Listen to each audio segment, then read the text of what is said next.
ગોપી તળાવ અહીં ચંદન મળે છે. ગોપી ચંદન કહેવાય ને, ગોપી ચંદન એક અમે પણ લીધેલું છે. સર્વત્ર મોજ મોજ રાધે રાધે છે.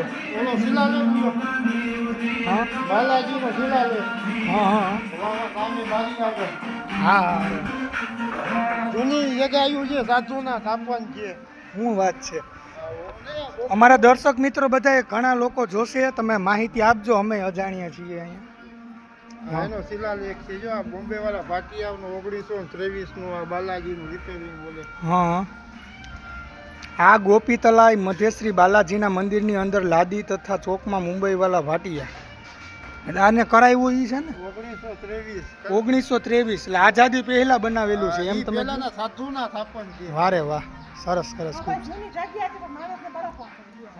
આની ગોપીઓ પૂજા કરીને તળાવમાં જળ સમાધિ લીધી. ઓહો, જંગલ હતું ને શિવલિંગ એક જ હતો.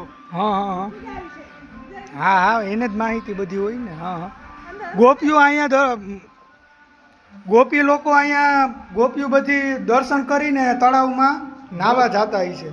આ શિવલિંગની પૂજા કરી તળાવમાં જળ સમાધિ લીધી. ઓહો, એ વખતનું કૃષ્ણના વખતનું છે. ગોપેશ્વર મહાદેવ કહેવાના. જય ગોપેશ્વર મહાદેવ.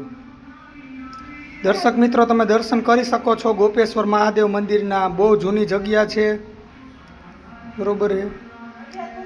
અને આ દુર્વાસા ઋષિની બધા પણ અહીંયા આવી ગયા છે. ગોપીઓ અહીંયા પૂજાપાઠ કરવા આવતા, પૂજાપાઠ કરીને આ તળાવમાં જીવતી સમાધિ લીધેલી છે.